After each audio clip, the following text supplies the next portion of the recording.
በስመ አብ ወወልድ ወመንፈስ ቅዱስ አሐዱ አምላክ አሜን። በስመ አብ ወወልድ ወመንፈስ ቅዱስ አሐዱ አምላክ አሜን። በስመ አብ ወወልድ ወመንፈስ ቅዱስ አሐዱ አምላክ አሜን።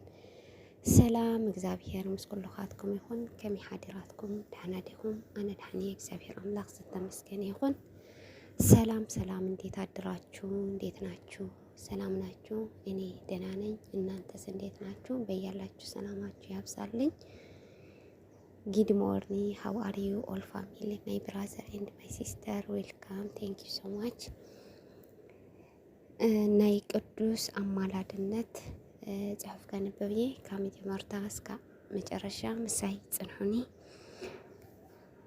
ቅዱስ ዝብል ቃል ንጹሃን ፍሉያን ዝብል ትርጉም ይህበና።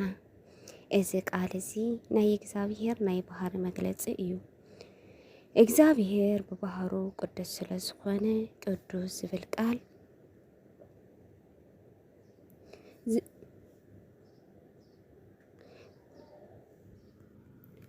ቅዱስ ዝብል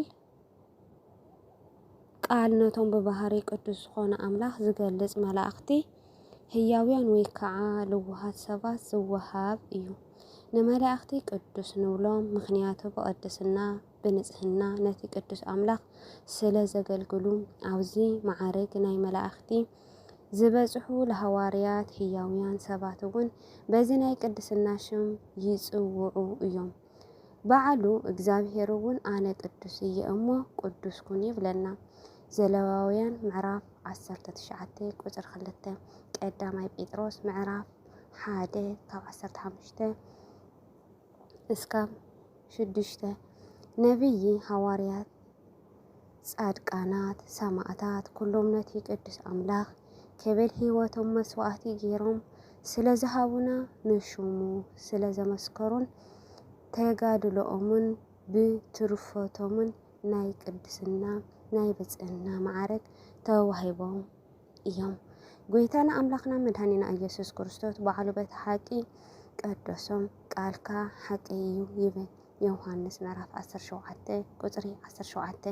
መጽሐፍ ቅዱስ ስለ ቅዱስ ብበዝሒ ኣብ ርእሲ ምዝራብ ነዞም ቅዱሳን እዚኣቶም ምኽባር ምቕባል ነቲ ብባህሪኡ ቅዱስ ዝኾነ አምላኽና ምኽባር ምቕባል ምዃኑ ይገልጸልና።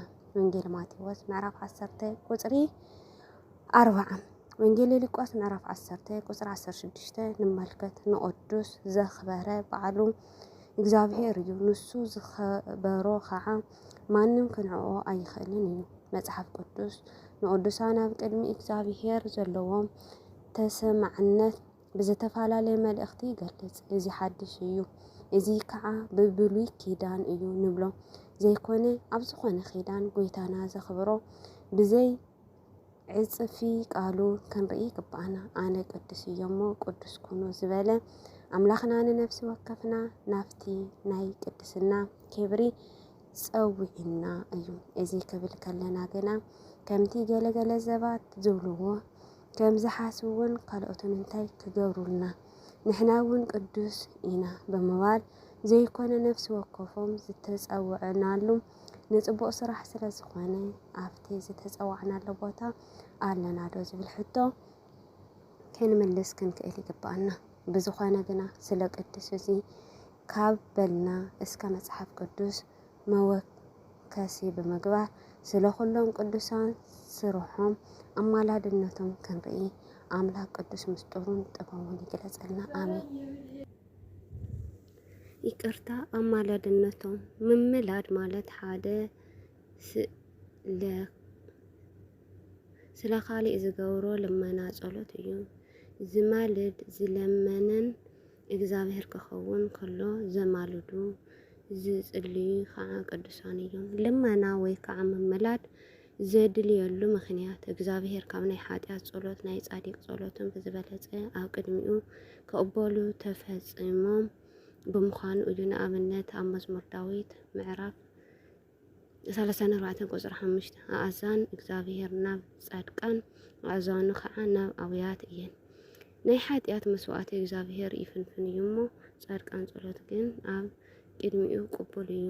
መጽሐፍ ምሳሌ ምዕራፍ 15 ቁጥሪ 8 እግዚአብሔር ነቶም ኃጢአት ይርሕቆም እዩ ንጸሎት ጻድቃን ግን ይሰምዕ እዩ። ምሳሌ ምዕራፍ 15 ቁጥሪ 29 ከምኡውን ቅዱስ ዮሐንስ ንእግዚአብሔር በግቡእ ኮይኖም ንዝልምንዎም ክሰምዖም ክገልጽ እንከሎ ከምቲ ፍቃድ ጌርና ሓደ ነገር እንተለመናዮ ይሰምዓና እዩ ይብል። ስለዚ ቅዱስ ከምናቱ ፍቃድ ድልየቱ ስለዝገበሩ ልመኖኦም ይስምዖም እዩ። ብዝበለጸ እውን ጻድቃን ኃጢአተኛታት ወገናን ዝልምንዎ ልመና ቅድሚ እግዚአብሔር ብዝበለጸ ተቐባልነት ኣለዎ። ምክንያቱ እግዚአብሔር ምንም እኳ ንኃጢአት ብክፉእ ስርሖም እንተዘይ ሓዘነ ብሳህሉ ብምሕረቱ ብቸርነቱ ዝምሕረሉ ምክንያት ስለ ዝደሊ ናይ ቅዱሳን ልመና መንገዲ ይገብሮ ኮይኑ ግና ኣብ ዘመነ ብዙሓት ሰባት ብዛዕባ ናይ ቅዱሳን ኣማላድነት ክገብሩ እንከሎ ዘይቀበሉ ዘይስምዑን ኣሎም። ንምዃኑ ቅዱስ ከማለዱ ንሕና ባዕልና ዲና መሪፅናዮም ኣይኮናን። ቅዱሳን ኣብ ክንዲ ዝበደሉ ሰባት ክልምኑ ከማለዱ ዝኣዘዘልና ዝሓደገልና በዓል እግዚአብሔር እዩ።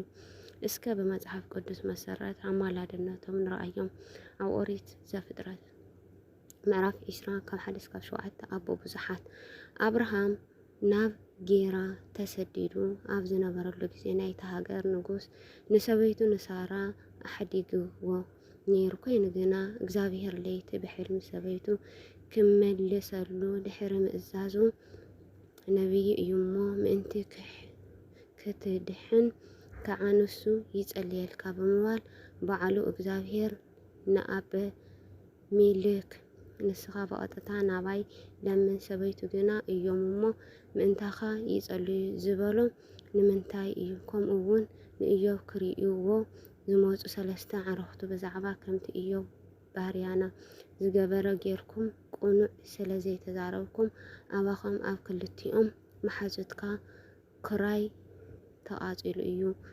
ኢዮብ ባርያ ንዓኹም ክጽልየልኩም እዩ ንዑ ከዓ ክቕበል እየ። ከም ኢዮብ ባርያ ጌርኩም ብዛዕባ ስለ ዘይተዛረብኩም ምእንቲ ኢለ ከምቲ ንዕሽነትኩም ዝግባእ ኣይገብርን እየ በሎም።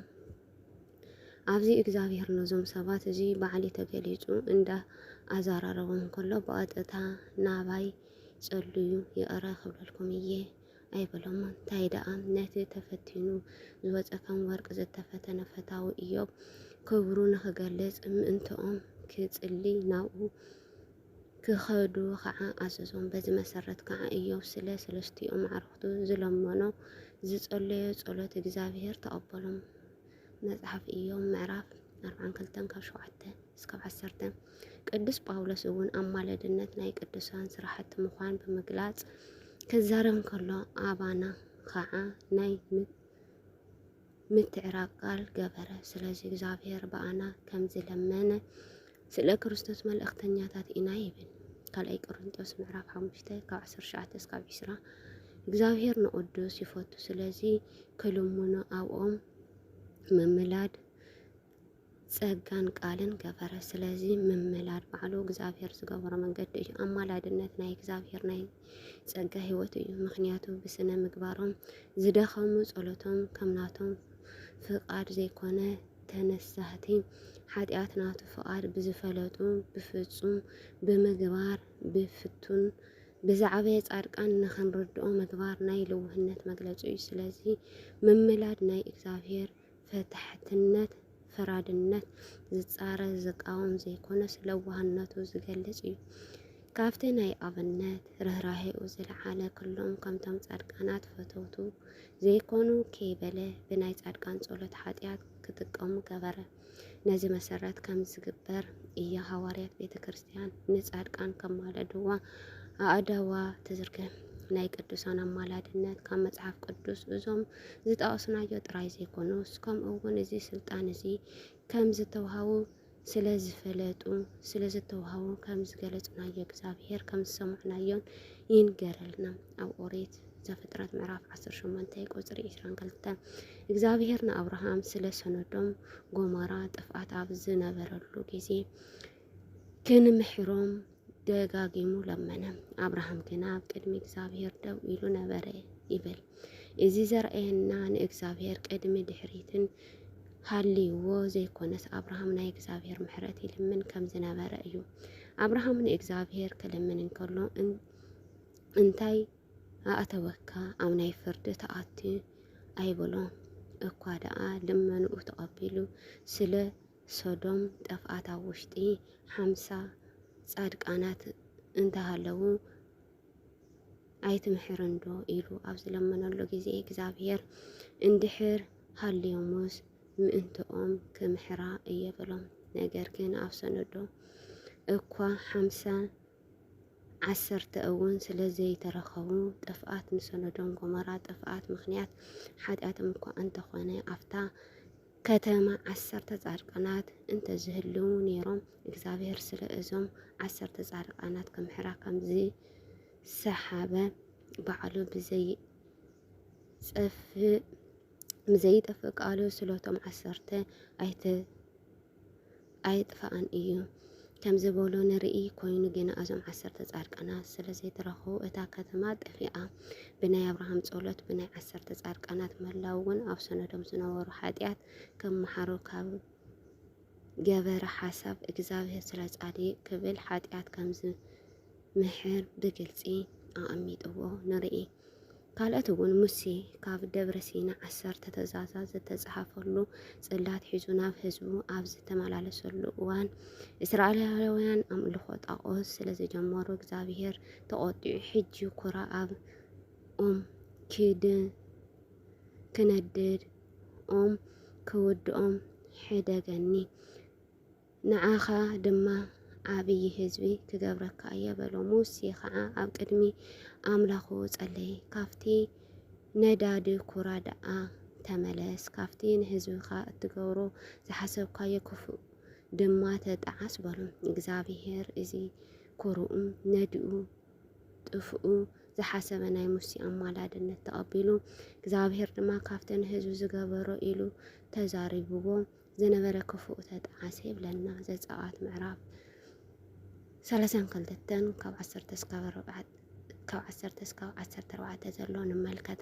ከምኡውን መዝሙር ዳዊት ምዕራፍ 106 ቁጽሪ 23 እግዚአብሔር ባእኻትኩም ነዲሩ ኮርዩ ዝነበረ ብኹራ ከየጥፍአኩም ፈራሕኩም እሞ ብዛዕባ እቲ ኣብ ቅድሚ እግዚአብሔር ክፉእ ዝኾነ ምእንቲ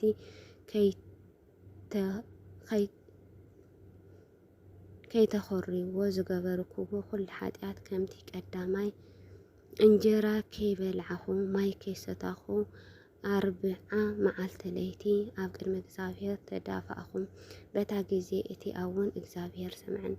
ስለ ዝነበረ ቃላቱ እግዚአብሔር ኣምላኽ ዝተመስገነ ይኹን። ስብሐት ለአብ ስብሐት ለወልድ ስብሐት ለመንፈስ ቅዱስ ይኹን። አሜን።